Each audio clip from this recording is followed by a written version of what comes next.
insights para nos ajudar a discutir posteriormente a contribuição do farmacêutico, então, nas ações multidisciplinares dos fatores de risco para doenças cardiovasculares e câncer. Então, nesse slide, a gente tem uma tabela que relaciona as 10 principais causas de morte nos Estados Unidos em 2011. E não é muito diferente do que a gente tem aqui no Brasil. E, embora doenças cardiovasculares e câncer sejam compreendidas como duas entidades de doenças separadas, a gente pode perceber nessa tabela que essas duas doenças são as principais causas de morte em homens e mulheres em todas as faixas de idade. A literatura aponta a possibilidade de sobreposição mecanicista na prevalência dessas doenças. E a figura ilustra que fatores de risco comuns compartilhados entre doenças cardiovasculares e câncer, bem como a inflamação desencadeada pelo câncer. E o tratamento terapia do câncer, aumenta o risco geral de doenças cardiovasculares. Desse modo, medidas preventivas primárias e secundárias podem ser empregadas para prevenir a cardiotoxicidade. Bom, dentre as medidas preventivas que podem ser empregadas, além da conclusão da terapia do câncer, a gente pode ter a detecção precoce de doença cardiovascular subclínica, através do monitoramento de biomarcadores cardíacos como troponina, como BNP. Entretanto, não se sabe ao certo qual o momento ideal para fazer essas medidas. Exames de imagem detectam disfunção ventricular esquerda, porém, além de serem caros, não conseguem detectar a insuficiência, a injúria, melhor dizendo, ainda na sua fase subclínica. Para diminuir a cardiotoxicidade associada ao uso de antineoplásicos de uma maneira geral, é discutido a sua associação com beta-bloqueadores, inibidores da enzima conversora de angiotensina e antagonistas de receptores para angiotensina 2. No caso mais específico das antraciclinas, discute-se a administração do fármaco via infusão contínua, sua encapsulação em lipossomas ou ainda a associação com o agente cardioprotetor. Ainda dentro dessas medidas preventivas, a gente tem o monitoramento e a prevenção de fatores de risco comuns compartilhados. E aí, como já foi bastante comentado, quais são os fatores de risco comuns compartilhados entre doenças cardiovasculares e câncer?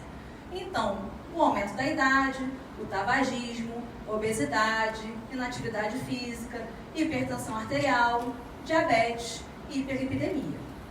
Então, sabe-se que a abordagem farmacológica, quando necessária, apresenta resultados melhores se acompanhada de uma abordagem não farmacológica, incluindo, por exemplo, a prática de exercícios clínicos, que a colega comentou, e uma alimentação balanceada.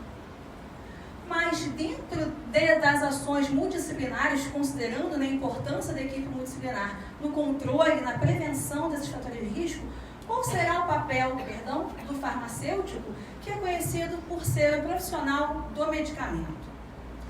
Bom, então, de acordo com a portaria número 4.283, datada de 30 de dezembro de 2010, a assistência farmacêutica compreende um conjunto de ações voltadas à promoção, à proteção e à recuperação da saúde, tanto individual como coletiva, tendo o medicamento como insumo essencial, visando não somente o seu acesso, como o seu uso racional.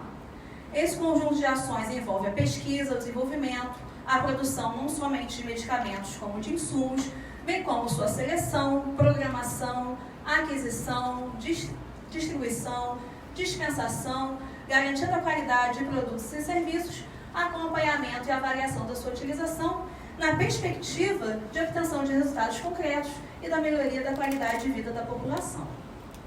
Então, o farmacêutico dispõe de ações logísticas. Então, ele recebe a prescrição, avalia essa prescrição, faz o aprazamento, sua distribuição, confere os medicamentos e ainda é responsável pela reposição dos estoques. Bom, mas dentro do contexto da assistência farmacêutica foi desenvolvido um modelo de prática farmacêutica denominado atenção farmacêutica. A atenção farmacêutica compreende uma série de atitudes, valores éticos, comportamentos, habilidades, compromissos e corresponsabilidades na prevenção de doenças, promoção e recuperação da saúde de forma integrada com a equipe da saúde. A atenção farmacêutica ela prevê uma interação direta do farmacêutico com o usuário, visando uma farmacoterapia racional e a obtenção de resultados definidos e mensuráveis voltados para a melhoria da qualidade de vida. Então, o farmacêutico, além de dispor de ações logísticas, ele também dispõe de ações assistenciais, onde o paciente é o foco do tratamento. Então, eu achei que mais interessante do que a gente discutir uma série de medicamentos utilizados para o controle da pressão arterial, da diabetes e da dislipidemia, que são muitos, né? Eu achei mais interessante a gente focar nesse momento que ações assistenciais do farmacêutico poderiam contribuir aí na melhora, né, da prevenção dos fatores de risco. E a gente vai falar um pouquinho então do acompanhamento farmacoterapêutico, o segmento farmacoterapêutico e do processo de conciliação medicamentosa. Então, dentro do acompanhamento farmacoterapêutico, o farmacêutico, ao receber a prescrição, ele vai verificar se o uso é adequado, se a posologia está correta, ele vai verificar a possibilidade de interações medicamentosas e ainda se a administração é segura. E, em caso de necessidade, ele vai entrar em contato, então, com o prescritor. Dentro do acompanhamento farmacoterapêutico, o farmacêutico ele pode ainda orientar o paciente em relação aos medicamentos prescritos.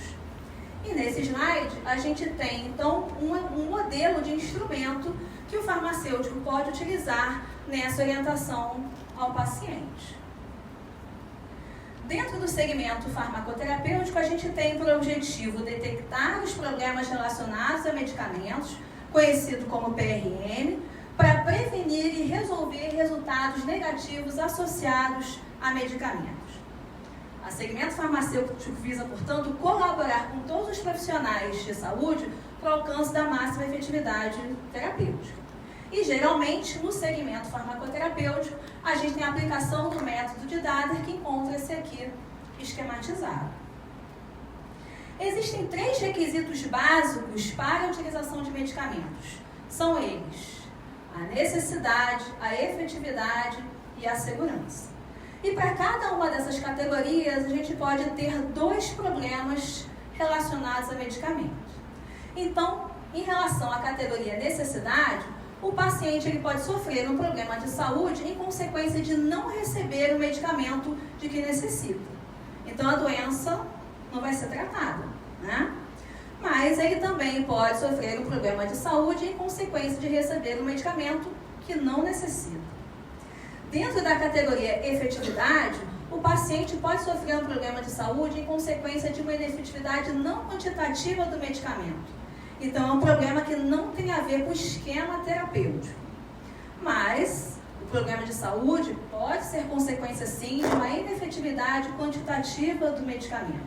Então, a dose administrada pode ser insuficiente ou está sendo administrada em intervalos muito prolongados. Em relação à categoria segurança, o paciente pode sofrer um problema de saúde em consequência de uma insegurança não quantitativa de um medicamento. Então, o fármaco ele apresenta efeitos indesejáveis inerentes ao seu mecanismo de ação. Não tem relação com a sua concentração plasmática. Mas, o paciente também pode sofrer um problema de saúde em consequência de uma insegurança quantitativa de um medicamento. Então, as concentrações plasmáticas do fármaco podem se encontrar acima do limite superior da janela terapêutica, devido a interações medicamentosas do tipo farmacocinética ou por conta de uma dose excessiva, uma administração em intervalos muito curtos. A gente também pode ter, levando a esse problema, interações medicamentosas do tipo farmacodinâmica, onde os fármacos em associação apresentam um efeito sinérgico. Já o processo de conciliação medicamentosa, ele abrange a revisão do tratamento do paciente antes e depois das transições de cuidado. Então, se o paciente que estava em tratamento ambulatorial, ele vai ser internado e, uma vez internado, no processo de alta. Então, a conciliação medicamentosa, juntamente com o acompanhamento e o segmento farmacoterapêutico, constituem a chave para a segurança do paciente. E a Organização Mundial de Saúde recomenda, em reduzir ao mínimo aceitável o risco de dano desnecessário associado ao cuidado de saúde. E aqui nesse slide a gente tem então um modelo de instrumento que pode ser utilizado no processo de conciliação medicamentosa. Então a gente pode ver que o acompanhamento e o segmento farmacoterapêutico, bem como o processo de conciliação medicamentosa, estão de acordo com o Programa Nacional de Segurança do Paciente, que prevê, então, uma melhor segurança na prescrição, no uso e na administração de medicamentos. Resumindo, o que nós vimos? Que existem fatores de risco comuns compartilhados entre câncer e doenças cardiovasculares, que para reduzir esses fatores de risco, a gente tem a relevância de uma interação de uma equipe multidisciplinar e que dentro dessa equipe multidisciplinar, o farmacêutico ele possui não somente ações logísticas, como assistenciais, inclusive mediante interação direta com os usuários. Nesse processo, o farmacêutico então pode contribuir para uma maior educação do paciente e ou do cuidador a respeito do tratamento. A gente pode ver que o farmacêutico ele é um profissional habilitado para realizar uma apuração mais completa do histórico medicamentoso do paciente, detectando mais erros de medicação.